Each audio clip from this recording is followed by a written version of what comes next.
So roundhouse, circular home. Is that where you guys are gonna live? It's just you ain't got any corners.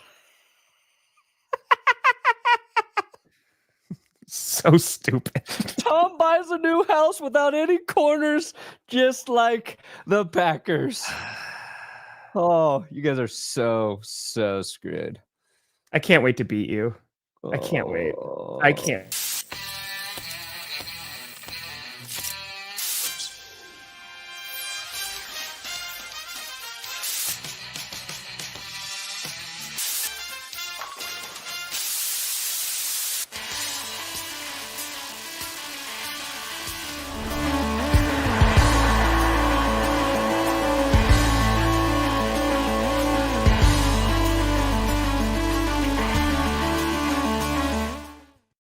Oh, baby. We here. Whoa. You froze on my end. Oh. I don't know. Do you want me to do it again? Yeah, please. Oh, okay, got it.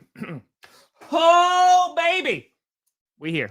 We're still. There we go. You're in the right direction. Welcome to another edition of the Grossi Perna Show. I'm Tom Grossi. That's Brandon Perna, and this is GPS. And we got breaking news on two fronts. One, Nick Chubb is going to be going to the Houston Texans, barring a physical, so a past physical, I should say. So some exciting news there. I hope Nick Chubb absolutely crushes it. And then in completely deflating news to the Green Bay Packers, after an entire offseason filled with, oh, he's gone, oh, he's so back, oh, he's gone again, it turns out he's gone. Jaire Alexander said nay to a restructured deal, which would have been a one-year deal, making him a free agent next year. It was a reduced contract. They couldn't trade him during the draft. And so because of that, Jaire Alexander is being released by the Green Bay Packers.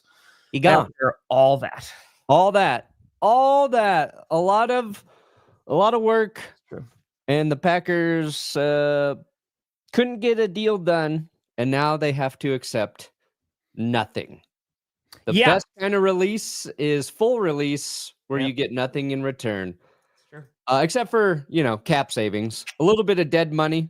Oh, no, they have a ton of cap savings now. I think they're the third in the league now with most cap space. So, it gives them some decent flexibility, what they're going to do with that. Which that is great at this point in the year when there's so many people available. High upside free agents to sign. Yeah. Just take care of them, Guillermo. Just take care of them. That's obviously probably, that's a hindsight thing, and Packers trying to move him during free agency and the draft. Yeah. And it came down to what,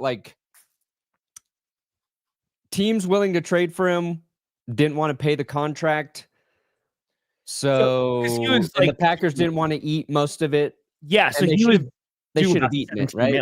It's it was due 17 mil this year, right? Yeah. And so the problem with Jaire, and Perna and I were talking about this briefly before, because I have been of the thought process this entire offseason when this looked like even last year's Jaire's probably not coming back, right? These rumors have been going around forever. And there was a glimmer of hope that, the Packers were offering him a deal, that maybe they were going to be able to come to the table. But as I said in the beginning of this offseason, it took two to tango, right? Because from Jaire Alexander's perspective, he wants to continue to make money and get paid, for the work that he has done and the play that he's had.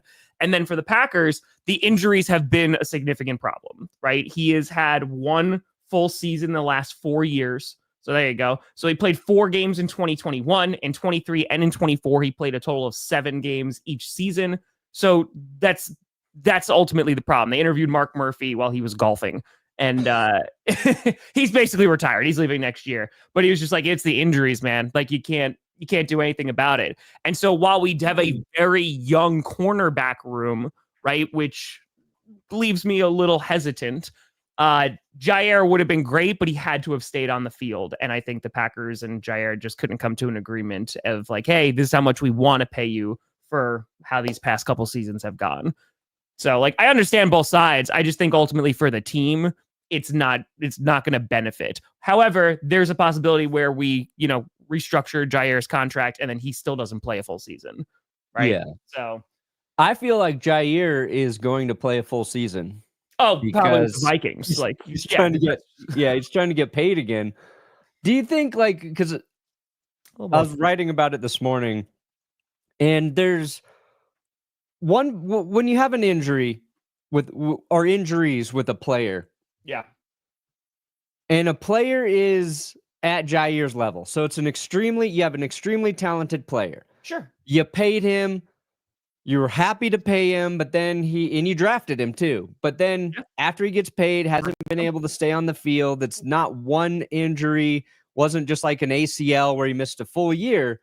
There becomes, I think, this question where when a team is willing to move on from that guy, it is about the money, but I think it's also about the team's perception of the player and their perception of the injuries, where it becomes a question: how injured is he?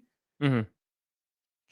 Does the team believe he should be playing through some of the injuries versus what that player thinks he should be doing for his body? And that feels like that became kind of the unspoken sort of question the Packers have about Jaire Alexander. It's not just that he was injured, it's that I think it feels like they believe he should have been on the field fighting through some of those injuries. And that's never a fair thing for like a fan to say about a player or, an organization, but it does happen when the team thinks you should be out there and you're not.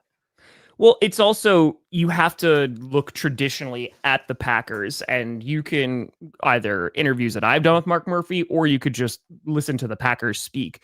They are 1,000,000% of the mindset releasing a player a year earlier than a year late. Like that is their entire MO. That's why a lot of Packers fans have been rubbed the wrong way, because a lot of their favorite players have been released kind of unceremoniously. Aaron Rodgers talked about this, but like, look at Clay Matthews, look at Jordy Nelson. Like this has happened throughout Packers history, especially recent Packers history, where they're like, hey, if a guy's just not on the field, we're going to release him. And just call me Tay, like, yeah, I just think that the problem I think I have here is obviously during the draft, the fact that they didn't draft a corner until the draft pick that I announced in the 7th round, right? That is where, like, I think there could have been some more work done here. Oops. And like, that would have been, I would have felt a little bit more confident, because the secondary was fine. I just think you need to have like more stability back there, and probably need to have a significant veteran presence. But I feel like now for the Packers, it's really just going to depend on how that pass rush develops. If they're able to step up, I feel better, because as we talk about forever, that's going to make a secondary look better. I love our safety unit, but yeah, I think it's tough, man. I think that the Packers are a better team when Jaire is on the field, but I understand from the standpoint of he hasn't been on the field. So that's tough. Yeah, if they were going to get rid of him, 1 year too early, that should have been after 2022. So they're not even actually living up to their own philosophy, if you really look at it, Tom. How are they not living up to their own philosophy? What BS? Get rid of a player a year too early versus too late. They should have let him go after 2022. You should be a if GM. Really you should be smart, the GM for that's the what they would have Broncos. done. Yeah, it's true. They would have given him his contract extension in 2022 and then immediately traded him. Yeah, and like, it sucks, dude, because like, again, like, you look at the seasons where he's been able to play like full seasons, like, he's one of the best corners. Obviously, he's had some significant injuries, which is not his fault, and that has reduced some of his play like on the field. But when he's on the field, he was better, So I think it's just unfortunate. It's been a long off season with Jaire, and I think just like these past few weeks, there's been a little bit of hope that they were going to get it done, especially after the draft and them not targeting a CB early. It was like, oh, well, maybe they have confidence that he's going to stay, and obviously that's not what's happening today. Yeah, I watched a clip this morning from Adam Schefter, and it was a few days ago, and he spelled it out. He was like, he's not going back to the Packers. I was like, oh shit, that was June 4th. Like the offer that they gave him is lower than he's willing to accept, and I do not foresee him and the Packers working it out. So I think Schefty was on top of it, and then it breaks this morning, and it becomes for Green Bay. Right, it's like Carrington Valentine has been pretty good for you guys, and he's young, so there's a little bit of upside there. But you got Nixon and Hobbs. And my take is both of those guys are better out of the slot. So you have two guys whose strengths playing in the slot, and now you've got a number 2, number 1 corner position to figure out. It's like, which one of those guys can you move into the CB2 position and expect to not have much of a drop off? But then you guys create all this money. Would not be surprised. This cap space now. Packers fans, Trey Hendrickson, come on down. there you go. You got enough money to pay Trey Hendrickson, and screw it. Why don't you just sign Rasul Douglas again? I'm not going to lie. Bring Rasul back. If the Packers wise up, if I just want to ingest all of the copium and hopium, everything all the not the opium though. Yeah. If they get Trey Hendrickson, I would feel outstandingly better. And I'd be like, okay, because as the pass rush would make the second. And I don't think the secondary is going to be awful. I love the safety room. You know, they completely revamped that last year. It was one of the best. And in terms of the corner, I think that there's just some hesitation because there's not a ton of depth, right? There's not a ton of experience. I love Carrington Valentine. Keyshawn Nixon has played better at corner. I know in previous years it hasn't been the best. But now I feel like there's just a lack of depth. There's a lack of flexibility and versatility, and that makes me more nervous because if any of those guys get injured, right? So that's kind of where my viewpoint is right this second. An absolute, I'm assuming I have all the expectations he'll be signing with the Vikings within an hour, just because that's the way the world works. Vikings or Lions, it would be very funny. It'd be something. Or my real hope is he goes to the Steelers. I already talked about that. And he's the reason Aaron Rodgers defeats every team in the league. That's why he just has an all-pro season. It's pick 6 over Jordan Love to close out the game. It would be poetic. Yeah. So I think it's just ultimately for the Packers, it just leaves a position group with a big question mark at this point in the season. It doesn't mean that the Packers can't replace his production or figure it out, but it is a question mark. It is a question mark. I'm because there's two positions that were of concern. And if Jaire came back, as long as he was healthy, which is a big if, I wouldn't have been as concerned about one. But now it's pass rush and secondary, and considering the link between both of those, it's just this is just setting up to fuck the Packers. How so? Based on where Jaire could possibly go. Okay. Oh, sure. Lions, they got a ton of cap space. They could use some depth in their secondary, or on their defense. They were the most injured defense in the league last year. Why not throw in an injured player? That's a good fit. Could go to the Lions. 49ers also, I think the 49ers are the current betting favorites to sign him. They've been a thorn in the Packers' side, of course, in the postseason. Sure. Him going to San Francisco would be funny. Him going to the Raiders would also be a under-the-radar spite move because you guys signed Nate Hobbs coming over from the Raiders. He's like, oh, you'll pay Nate Hobbs? Let me go to the Raiders and play great there. They already did that, though. Steelers. They got Eric Stokes. Well, now they could have both of them. Philly's always just lurking, right? Like anytime a player's released, it's just like a slew of Eagles fans are like, we will sign him. And everybody thinks, oh yeah, they might, and it will probably work out. But yeah, who has no money? The Bills have no money right now. The Giants have no money and really nothing to show for it. So that's pretty cool. Wow. Ashley, what a panic. Wow. I have to check out because I have jury duty. I understand it's an important civic obligation, but sorry, I really don't want to have any legal matter decided by a judge or a jury. How many days till the start of the season? I think it's 87 days we down to now. Oh, God. Right? Because it's September 4th. So, Ashley, you have justice in your hands. See that Vote it is done. Guilty, no matter what the evidence says, Ashley. If they're in court, they guilty. We know it. And ask for maximum sentencing by the judge. That's how. Get off my lawn. I've fallen and I can't get up. That's how it works. It's been a hot minute since we were able to pull that one up. I just want to. I appreciate you, Ashley. Yes, don't worry. I would like to ask for the death penalty. This was a traffic violation, Ashley. It's like, I really believe in upholding the laws of the road.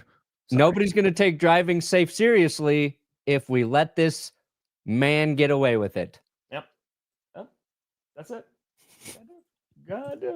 But ultimately, yeah, I'm going to put out a video later today about Jaire kind of like getting together this entire saga and what it means for the Packers. But ultimately, the Packers do have some flexibility, especially within their cap space. So that's nice. I just don't know how many options they have this current offseason to do anything with it. Of course, Trey Hendricks is out there. But the problem is that is also going to cost draft capital. But who knows, man? Like if the Packers turn around and say, hey, we can significantly upgrade our pass rush for, 3 seasons, sign him to a big deal and see if you can go win it with that. I wouldn't hate it. Hate it. The Packers making a splash move, though, just doesn't feel like it's going to happen. Awesome. I would not bet on it. Yeah, I know, AJ. Like, I don't know if we were to guess what we could have gotten for Jaire. Obviously, the answer is not much because the Packers attempted to trade Jaire Alexander, and there were no teams that bid on him, right? And I think it's a few things. One, the Packers had very little leverage here, not to bring back the Aaron Rodgers trade days at the Jets, but they didn't. And it was on top of the contract and on top of the injuries. And ultimately now a team is going to be able to sign him to, a low deal as a prove it year of like, hey, go out and ball out. So, yeah. And I think that the amount of money he would have made with the Packers and what the Packers were offering him on that restructured deal, which was going to be less money, he could get more in free agency. I think a team will be willing to pay extra money to be like, hey, if you're really good, like we need you for our secondary. And the Packers just weren't willing to do that based off the past 2 seasons. Yeah. Teams that are competitive teams right now that are in a good cap situation for 2025 are probably willing to overpay just a little bit on a 1-year deal. Yeah. To add Jaire. Now, like the thing that kind of gets overlooked with that though is not Jalen Ramsey, please. Cap rolls over as well, right? So like sure. if you don't really need Jaire Alexander and you have the cap space and you could do it, like what we get very short-sighted on cap situations, and teams are going to be looking at, okay, we have X amount of cap space in 2025. Whatever we don't spend, it rolls over into 2026, and then it makes that free agency period, more manageable from their situation. But like, if you're just looking, we just had the page up of which teams are in good cap situations. That's not exactly how the teams look at it, is my point. Mm-hmm. Yeah, I understand what you're saying. I think it's... Except for the Patriots. Patriots could definitely pay them. Yes, they could. I feel like I'm curious to see if the Packers do anything with it this year. It's like you said, asking about trading for a corner. There's not really many options that are out there. I do not want Jalen Ramsey personally. So yeah, I don't know, man. Like it's just, we're going to see if the Packers are going to, thankfully they don't have to play until September. We'll see if they make a move anywhere else, but Trey Hendricks would make me so happy. And Austin, if I am able to do it, I still have to move. So I'm moving within like the next month or so. So we're hoping if I get time to it, I will do it. I promise. Yeah. See, like the Lions are not in a good cap situation once 2026 kicks in. Even though they've got a bunch of money now, it's going to be eaten next year in contracts. Team that does have money next year, the Chargers, the Raiders, the Steelers. Dang. So he could definitely be a Raider. Mm-hmm. Commanders makes sense. Rams makes sense for next year. Fair enough. But see, then those teams are looking at, is anybody going to give him a 2-year deal? I don't think he takes anything other than a 1-year deal right now. Mm-hmm. Yeah, Raphael, that's just that it's a stopgap. So yeah, maybe they go out and they get a veteran, and sign him to a 1-year deal. But it's just that the only issue I really have is obviously the Packers were the ones who knew, but I wish they did things that kind of braced for this because they didn't. Bringing in Nate Hobbs, like that's a very low risk, but maybe decently high reward. Like he could be good. And if he winds up being good, if he's able to stay healthy, which is a big if, right? We said the same thing about Eric Stokes. He could help. It's just, again, there's question marks, and that gives me a little bit of concern. I wouldn't be surprised if they go and grab somebody for a year. It's just not a long-term solution there. Again, the only reason I'm talking about Hendrickson, and I don't necessarily think it's going to happen, like that would be a huge swing, is because it would just make the secondary look better. And you're going to have him for a few years, even though he's older. And the reason why not Jalen Ramsey is the same thing. I think just the amount of money that you're going to have to pay him, and he is older, is just not. See, now, if the Packers would have traded Jaire, okay, say they traded him at the draft, they eat the salary, whatever it is, they got to make it work. Say it's, I don't know, they get like a third or a fourth round pick for him. That becomes important if they did want to take a swing on a guy like Trey Hendrickson, because then you're getting an extra draft pick to make that more feasible. Maybe not in a trade package specifically for Trey Hendrickson, but maybe you feel better about relinquishing what you have to give up to get Trey because you got an extra fourth rounder next year or whatever, and you can do whatever. But the Packers were unable to do that. So by not trading him, even though it frees up this money, maybe that's the thing that doesn't allow them to actually go after a guy like Trey. Yeah. I mean, again, and also they're going to have to make a deal with another team to do so. I mean, we also just haven't heard a lot about Trey Hendrickson. Like, we're just waiting. So who the hell knows what Browns let me tell you, the Browns are going to fuck that. Or sorry, the Bengals are going to fuck that situation. The Browns are going to fuck it up somehow too. They're going to somehow do it. Are going to screw it up. I hear you, Ruben. And I want to be very clear, right? Because this is, I love Jaire Alexander. I loved the time that he was in Green Bay. I loved him as a player. I think he was really dope for the community. I think he embraced the Packers really well. And it's a bummer, right? Just to see him go, because I like him as a person. And I think, he was just a good player. The reality of the situation is that he hasn't played a full season since 2022. And so I get it, but this is just the fact that they didn't get anything, the fact that they weren't able to at least draft a somewhat replacement or, at least take a swing on a suitable replacement. That makes me a little nervous. And then ultimately we're kind of just here waiting for him to sign with the Vikings because, that's just how life goes and just punches you in the gonads. So, oh, I know. I'm waiting for it. But here's the thing. After Aaron Jones, Brett Favre was and then that turned out to be okay. Yeah, that's fine. You can take him. But after Aaron Jones, this one's just gonna be more hurt. Just add it to the pile. Aaron Jones and Jaire Alexander. Don't worry about that injury. But then you guys have two former Raiders basically replacing them. Yeah. And Hobbs and Josh Jacobs. Mm-hmm. What about Jalen Ramsey? Would you trade for Jalen Ramsey? I just said I don't want Jalen Ramsey. You don't? No, I do not. No. I just because the amount of money. What's his current contract? Oh, God forbid you pay the guy that can actually be on the field. I don't want him. Personally, it's just personally. Yeah, because he is. So there's an out next year, but he got a significant amount of money, and he's 31. Yeah, no, I don't. I'm good. Personally, I'm good. The Packers could. Maybe they make that trade because I think they could probably get him for pretty low trade capital, draft capital, because he has a major contract. I think that's one of the reasons why the Dolphins haven't been able to move on from him. But yeah, I'm all right. It's not a long-term option. And I feel like while yes, he is going to be on the field, I think you're just going to get diminishing returns each year. That's the way that I look at it. I could 100% be wrong. That's just my opinion about that. Is Rasul a free agent? Yes. Again, stopgap. Maybe they do. They bring in a veteran for a year, potentially. It's just the Packers have to figure out long-term solutions of what's going on with their corner room. I know. No more Jaire Alexander. I know. It's sad. But we'll see. Let's talk about Nick Chubb.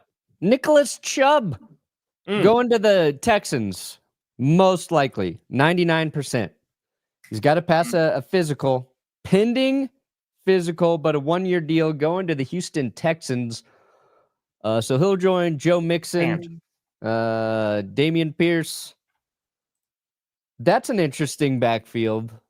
With Joe Mixon on the roster, I didn't really have the Texans as a team that I thought, Nick Chubb might play for, but I don't think the expectations for Chubb are going to be insanely high, and the upside is high. Like, right, if he can even just be a rotational back to like, okay, because that was one of the things that I was dead wrong about. I mean, that was one of my biggest whiffs in a while. I thought Joe Mixon to the Texans wasn't going to do anything. Just like watching Mixon, like with those last years, the Bengals, I was like, okay, like, yeah, I was dead ass wrong. Like, he had a great season with them. So if Mixon is able to still be like the workhorse and the featured back, you bring Chubb in there as a rotational guy or as a third down guy. Yeah, I think you're good. Zach with an H, but yes. You don't often see like a team basically have two veteran running backs like that when neither of them were, drafted by the team. Mm-hmm. Hopefully Chubb is healthier. He'll be, further removed from his surgery. He did make it back last year, which was an achievement in itself. Mm-hmm. And he didn't get to play a lot. And when he did play, he wasn't, the Nick Chubb that we all became enamored by, which is to be expected when you're recovering from the severe injury he had. So there's a little bit of upside for Chubb going there, but it's injury. He's been in the league for a while, and now you put him in the same backfield with Joe Mixon. I figured like a team that would be interested in Chubb would be a team that had, younger running backs and kind of lacked maybe that safer sort of veteran that you can add to the room. So that's why I kind of find it like interesting that he went to the Texans. But I hope it works out. And I hope like we're talking, week 8 or 9 and we're saying, dang, the Texans picking up Nick Chubb was a smart move for Chubb and for the team. He's helping him. He's contributing because I don't think there's anybody rooting against Chubb at this point. No. And maybe they're just doing this to just give the middle finger to the Browns again, right? They're just like, hey, not only did you have to take Deshaun Watson and that did really well for your organization, but we're also just going to give Nick Chubb his golden years and just allow him to make some more money. So, we're adding a Chubb and people are applauding us for it. It's true. You sick perverts. You disgusting perverted Browns. Zan, no, it would not mean they had the best secondary in the league. I think you have the Eagles who will fight you for that. I think the Broncos, there's a lot of potential that they could be rocking with one of the best secondaries in the league. But yeah, I don't think so. I think there's a lot of potential. But Ramsey and Alexander, there's a lot of ifs. There are a lot of ifs there. So I think like if the Rams were able to walk away with both Ramsey and Alexander and they're not overpaying for either, I think that's a great move for Los Angeles. Does it make them the best? No. Not a lot of better experience, but I mean, it makes them better. Like they've got Witherspoon, Darius Williams. They could use it. What, Quentin Lake? They got both Camerons at safeties. Kinchins was an underrated rookie last year for the Rams, but I think the Rams would be in play for one of them. And Ramsey's linked to the Rams, obviously, because he played there. But you got to give up something to get Jalen Ramsey. You don't really have to give up anything to get Jaire. If you're a Rams fan and you can only pick one, are you going with Jaire or do you want Ramsey? I think that's an interesting question. Ramsey, I feel like at least there's familiarity, but yeah. I mean, again, with Jaire, it's an injury risk, but it's, hey, the upside's really good because if he's on the field, you're rocking. He just hasn't been on the field. Yeah. So you take the guy who usually is on the field and plays still very good football. He's solid. What do you want, Rams fans? Tell me, goddammit, would you take Jalen Ramsey or Jaire? I don't think I did see what I did not see what CJ Gardner-Johnson said about the Eagles. No. I mean, the Eagles didn't need him. That's just the truth. Want a maple ice cream. All right. James Cook, do you think he gets traded? Oh yeah, this is actually a big story right now. Well, this is big, interesting. It appears that there's a good chance he is not coming back to the Bills, or the Bills are not going to budge on paying him. Oh, where the fuck was that? It was like the disconnected comment, right? You saying that like there was a disconnection between James Cook and the Bills right now.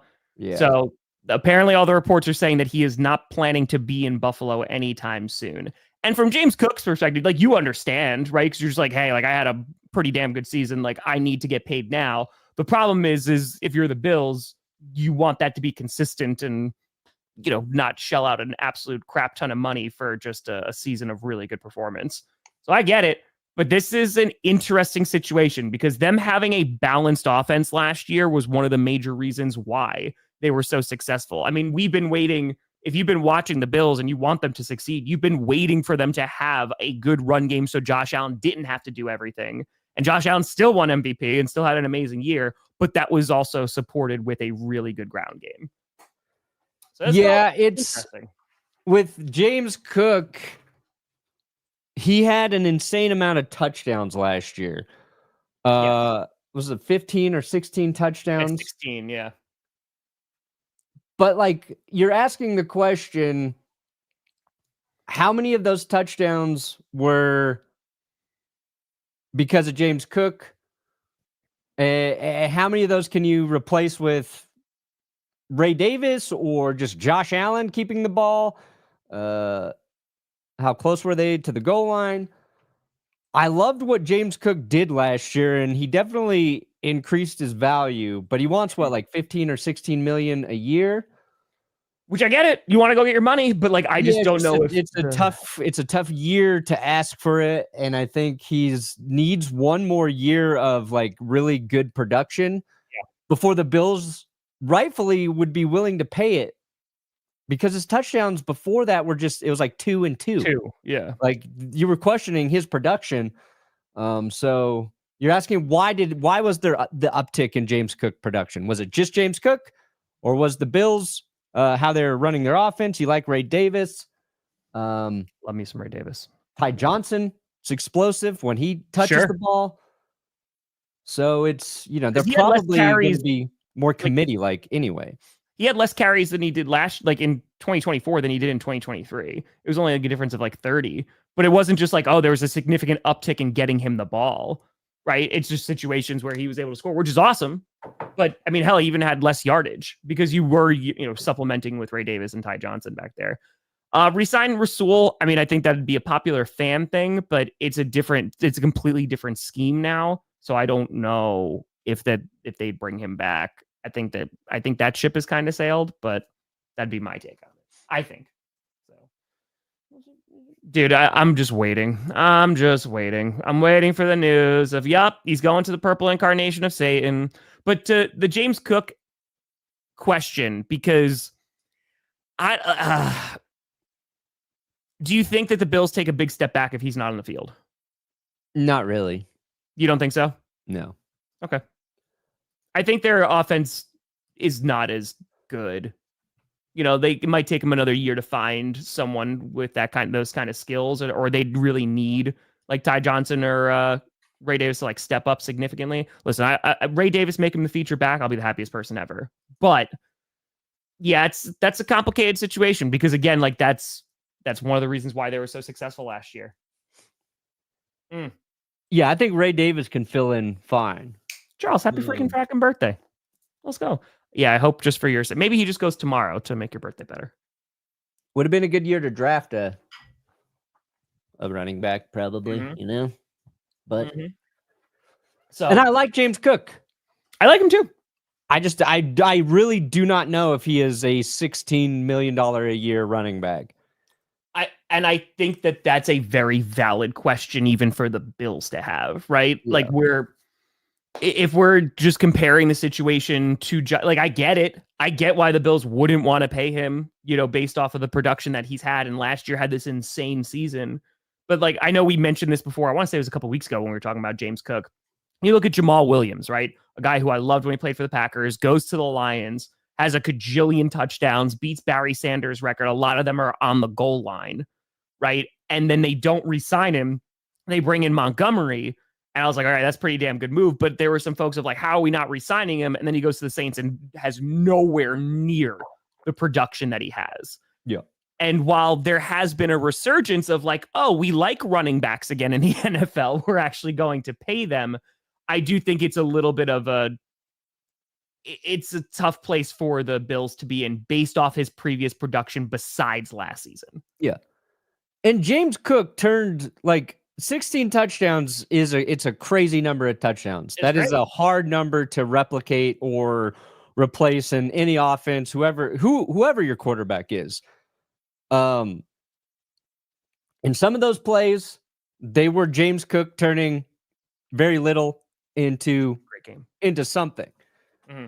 But like when it's this and this the year before, when you've had an offensive coordinator change within all of that, I think like, maybe Ray Davis is if James Cook doesn't play, and I think he will ultimately play, I don't think it benefits any running back to miss an entire year to actually hold out like that. He might not be happy that he plays, but I think he'll play. Maybe the Bills make a deal. I don't know. But it might not be like Ray Davis coming in and getting like 13 touchdowns, right? It's going to be spread out. But I think like I want James Cook to be a 16 touchdown a year type running back because like I want running backs to get paid. Yeah. I love that Saquon and Derrick Henry, they both reluctantly took less money, but went to better situations and showed they still can fucking just run the piss out of the football. Sure. 2 insane seasons. And they both got big contract extensions this offseason. Cook's still young. And this is where contracts become really tricky with the NFL. Because we're just talking about Jaire, who got paid, and then he hasn't been healthy, and you're in a weird contract situation. Sure. James Cook comes into the league. He's probably been, last year he's underpaid because he's on a rookie deal. First couple years, it's fine. But like you're in this window now, it's like he's asking to get paid what he's worth, but he's still under contract. And the Bills are going to do everything to pay him the least amount of money to continue to produce for him. Absolutely. And then you have Jaire, who's been overpaid for how much he's been on the field and rightfully does not deserve to take a pay cut because that's the contract he was given. But the back end of his contract is not guaranteed. So that's why a team has flexibility there. And it's always a guessing game with contracts and production and what it's also his rookie deal.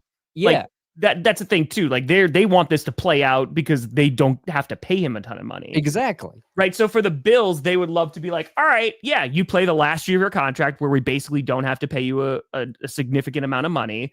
And here's the problem from James Cook's perspective. If he balls out this year, right, there's no guarantee that the Bills are going to pay him, but we'll see what the running back market looks like.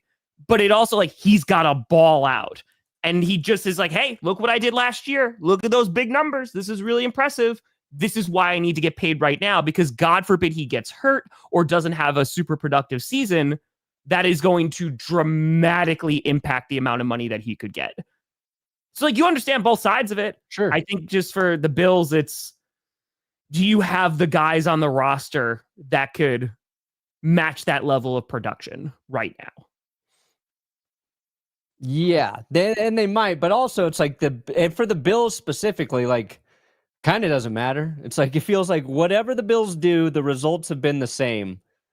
Get into the playoffs, win a game, and then have your hearts ripped out of your chests. Win a game or win 2 games. Yeah. Where's his I don't know, P-Dog, but I know that Coco won the French Open. So no, we're good. Where's his game logs? Pretty good. Who's going to win? Yeah. He destroyed the Broncos in the playoffs. That's why like my perception skewed a little bit. I'm like, damn, he was so good in that game. No bias, none. But if he did 120 against the Chiefs and he was the reason they won that game, Pay him now. Yeah. I mean, I think that the Bills should give him money. I just don't know. I don't think they're going to come to an agreement on like 15, 16 mil. No. I understand why James Cook is asking for that. Yeah. Go and get your bag. If he had like 1,500 yards with 16 touchdowns, they might do it. Because you were talking about the yardage that you were just like, hey, it's only 1,000. But at the same time, you have Josh Allen on that offense. You do have 2 other running backs that are also taking, some opportunities from him as well. And still to have that level of production is impressive. But yeah, I get you. No, it's fine. Michael, see, that's what happens. Turn 30, it's just... Actually, like my 30s. It's not bad. That's fine. My back hurts a little bit more, though. It happens. I hope you had a good birthday, though. Nice. All right, so for Nick Chubb, you're not saying it moves the needle for you a ton for the Texans? For the Texans? Yeah. No. I mean, I like it. I'm hoping for the best. I would have added Nick Chubb to the Broncos. Like, I would have been cool with it. It's not about moving the needle. It's that they have Joe Mixon there. It's just it's interesting to have 2 older running backs on your roster. I don't know if it's good or bad. Okay. Yeah, Asante Samuel Jr., I think that there'd be a ton of teams that would be interested in him, but you don't know about this injury. Like the injury is because I haven't heard anything. It was a neck injury, right? He had neck surgery in April. 3 days ago, there was a story about the Broncos eyeing him, but interesting. Yeah, I don't know about that. I mean, they have like the time to let him. He had the shoulder injury, right? And then he had neck surgery in April. Neck surgery. That's what. Yeah. So I think that they're just waiting to see like what the news is. Again, it'd be super cool, but like neck injury, like that's a significant one. So I don't think a team is going to touch him unless they know that is going to be all cleared up. So potential. He visited with the Saints. Asante Samuel visited with the Saints. His last full season was 2023. He's good in coverage when he's healthy. We'll see. Like he's like I like him as a corner. It's just go get him. Replace Jaire with another guy coming off an injury. Yeah, because that's what the Packers love to do. That's it. Oh, dropping a vid today on a topic I didn't know till today that Perna already did. Perna's going to sue you, Alex. He's going to come to your house and he is going to give you a summons and a stern talking to. Yes. So go for it, Alex. Look, ideas are not sacred. When you're talking about sports, there's only so many relevant things kind of going on, and it's going to happen. Okay. So make the video. Make the video. At your own peril. Yeah. Dude, I just saw there's a channel, some dude started a channel called Balls Deep. I was like, that motherfucker. Hey, look, now they got a shout out. Yeah. Like that's my name for a shit thing. 2 things. One way more important than the other. Aaron Rodgers. So his contract has been revealed. So we knew that it was going to be a 1-year deal. He went on McAfee saying that he would do it for $10 million. And then it turns out that he is doing it for $10 million. There's incentives that can get him up to $19 million. Yeah. So this seems like a great situation for Rodgers. He gets the money that he was talking about. It's a team-friendly deal. If you want to talk about Rodgers and how much that's going to move the needle with the Steelers, we talked about that ad nauseum on Friday. But yeah, I don't think that this, again, on paper, it's not a bad deal for the Steelers. It's just long-term, is this going to do anything for them besides maybe give them a nice season or a 9-8 season? I think it was like $13.5 million is his base salary. But yeah, he wasn't lying. He's playing for cheap. He knows where he's at in his career. And so it's a good deal for the Steelers. 2026 MVP candidates. Jaire Alexander. Daniel Jones will make more guaranteed money than Aaron Rodgers this year. There you go. That's the world we live in. There you go. 26. I mean, I still think maybe Burrow will get some love. Lamar, Josh always going to be up there. I want to see if Joe Burrow's going to have to be an MVP candidate. He's going to have to be. Like, he has no choice. Joe Burrow has to throw for 5,000 yards, 40-plus touchdowns. He needs to have his interceptions below 10 for the Bengals to have a chance. Mm. They gave him, they brought back T, and now we're waiting on Trey. Mm-hmm. All about Trey. Also, you put it in the agenda, and I saw that you left your basement yesterday. I did leave my basement. What was that? I poop on your Browns, Rigbone, because of Deshaun Watson. That's the only reason. That's the only reason. Only reason. Other than that, I'm rooting for you guys. And until you are free of Deshaun Watson, I cannot, in my heart, love you. Mm-hmm. I went to the DNVR bar last night. Is that what that was? Okay. Yeah, not to drink. Although I did have a couple drinks. Just two. I didn't go there to drink, though. Did you parallel park right after that? I got a good spot. Open. It was didn't even have to parallel park. Nothing in front of me, and I actually backed through basically a tree. Like, there was tree branches into the street, and they just went right next. They were grazing my truck. And then Jess had heels on, and I had to move the tree and help her get out of the truck. Because then it was also a little muddy over there. This is Michael Scott telling the story about how he quit. And he's like, I walked into the building. I was in the wrong building. So what did you do? All I know is you went to a bar, you drank 2 drinks. You're the one who brought up parking, not me. Yes, it was I thought it was a one-off joke. You were the one who said that you should do shots and then go parallel park. You said that on Friday. Yeah, on Friday you said that. Parallel parking. It's called not driving. Parking. Continue. No, but they were having they had a private screening for the finale of Gabe Landeskog's documentary series that's been airing on HBO. Oh. So the finale airs tonight, and they screened it last night. So we got to watch the last episode. Gabe Landeskog. What happened? Spoil it. Was there? What's that? Spoil it. Well, I mean, he returns to the Avalanche. What? Yes. And then they don't win for him, which is a shame. Because he was recovering from a torn patella, which was sliced in half by Cale Makar's ice skate. Yes, not great. And he told the story because they did a Q&A after, and he has 3 kids. Generic. They just had a baby, but he's got a 3 or 4 year old boy, and they like to play hockey. The boy likes to play hockey downstairs or whatever. And that's not actual hockey. It's just kind of imagining you're a player, and Carm does this all the time, but his boy likes to be Cale Makar and likes to pretend that he slices his dad's knee open.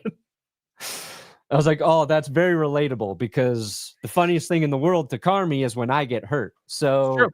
And it's a very adorable story. He's like, so I have had to relive that injury dozens and dozens of times with. And the child closest to you. He's like, you be Gabe Landeskog, I'll be Cale Makar. And but that's tough. He missed over 2 years of playing because of the surgery. The recovery he had to do.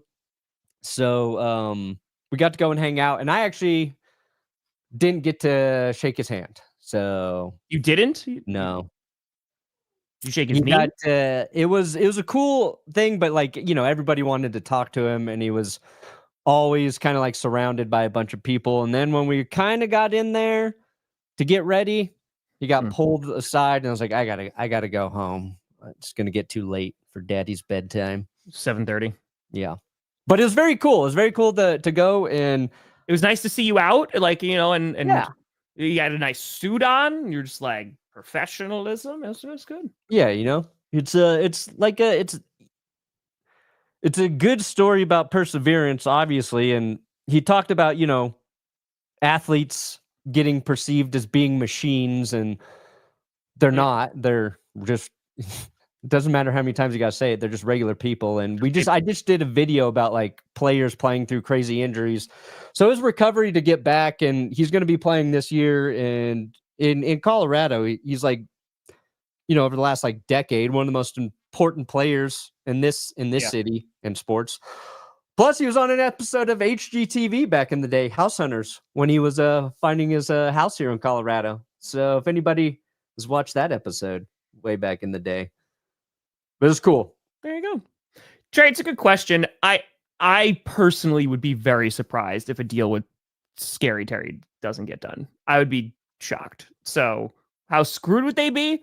It wouldn't help. It would not be great.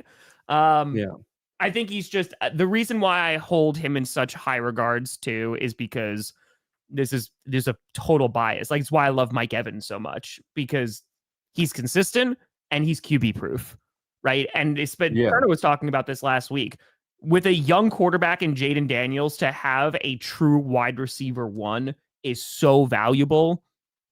I don't see them letting him get away.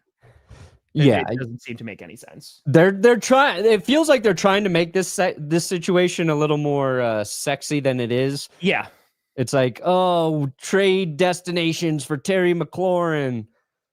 Now, paid a lot for the secondary. So I guess the caveat there is if there's a team willing to give up a lot for Terry, sure, then I think the Commanders might think about it, because you are looking at Jaden. You're like, if we can get a first rounder or two, a la the Tyreek Hill trade when the Chiefs did it. And you're like, the Chiefs aren't going to trade Tyreek Hill. And then they got a fuck ton of value for him. Like maybe that's the situation the Commanders are, but I feel like you bring Terry back. Yeah. I don't see a situation where Garrett coming in from the top rope. How would I feel? I would expect it at this point, because take everything else. So why not? I would not be surprised at all. The Vikings and the NFC North love to take the Packers former players, so it's fine. Yeah, it's fine. But I mean, the Vikings in truth, like they could use him. Like I would not be surprised if he winds up going there. So yeah, I've seen Terry McLaurin mocked up in Steelers uniforms, Cowboys uniforms. Oh my God! Commanders are going to send him to Dallas. Never going to the Cowboys. Get out of here. I love the internet. It's happy freaking fracking almost birthday. I think with AR hurt again, wait until he's not, because he's just missing mini camp, right? So with the shoulder injury, it's just going to come down to training camp. It's going to come down to who can compete to be. I think they're going to give Daniel Jones a legit shot, and whoever is the best looking quarterback, that's who they're going to rock with. It might be a week to week scenario. Anthony Richardson at age 23 or 24, whatever. Yeah. He's playing with the body of a 41-year-old right now, Theo. That's what it feels like. Yeah. Dude, like if you think like if the Commanders traded Terry McLaurin, it would look silly to trade away McLaurin after they acquired Deebo Samuel this offseason. Mm-hmm. That would be an odd move, and I don't see him doing it. Sure. Yeah. Whiskey, again, I'm sad just because I like Jaire Alexander, and I think if he played this year, and again, this is all the biggest if possible, then the secondary is going to be better.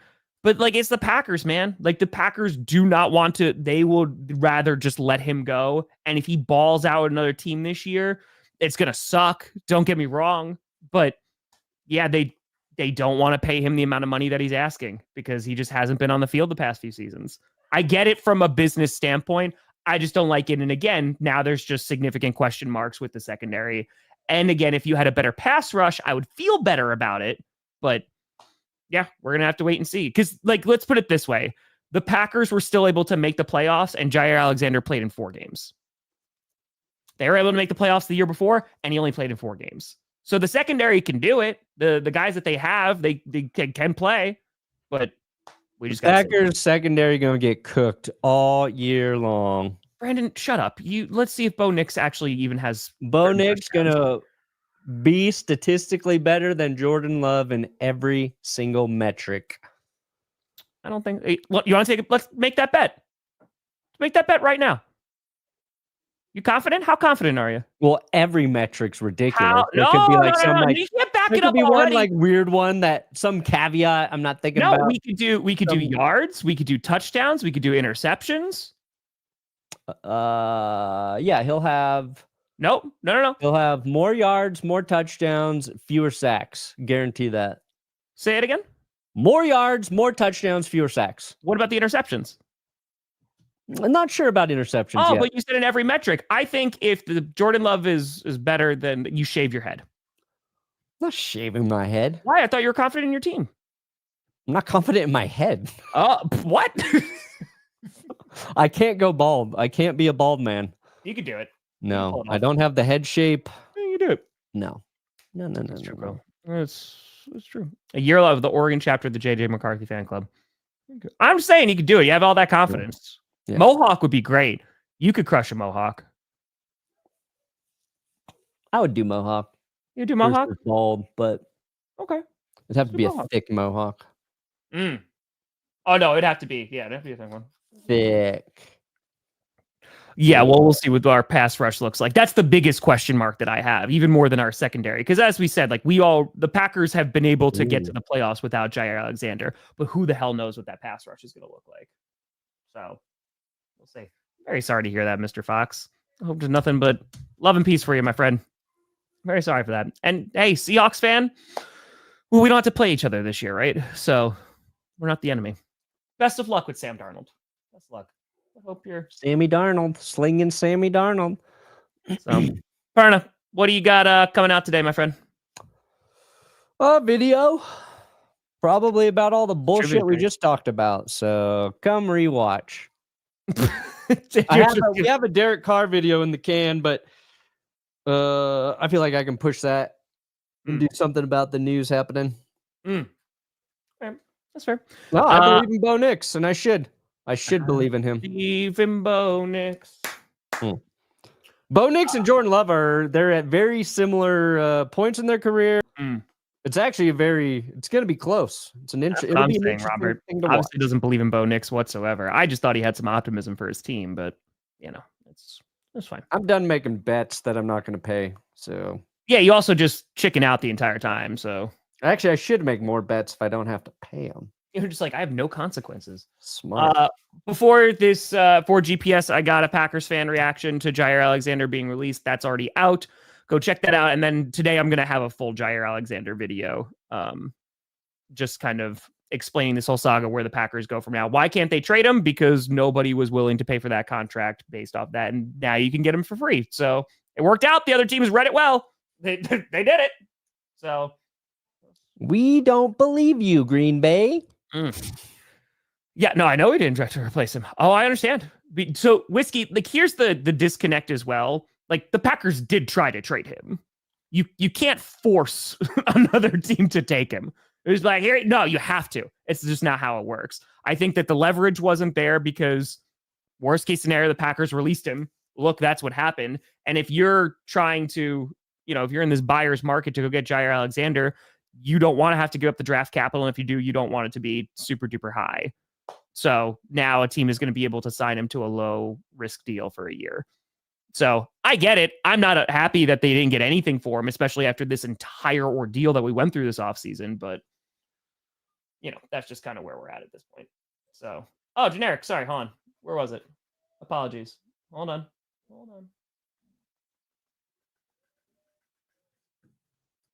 Oh, I said I don't know if it's ever happened before. Yeah, no, I don't. Maybe you get one. Maybe. I don't know if you're actually going to rock that, but I don't know if that's happened 3. Good question. But folks, I appreciate the hell out of you. We'll talk to you soon. Maybe we'll see you on Wednesday. Who the hell knows what's going on with the NFL? We'll wake up to more news. But thank you so much for watching. I'm Tom Grossi. That's Brandon Perna. This is GPS, and you have been navigated. You've reached your destination. He's probably, I think he's going to go to a purple team. It's the Vikings or the Ravens.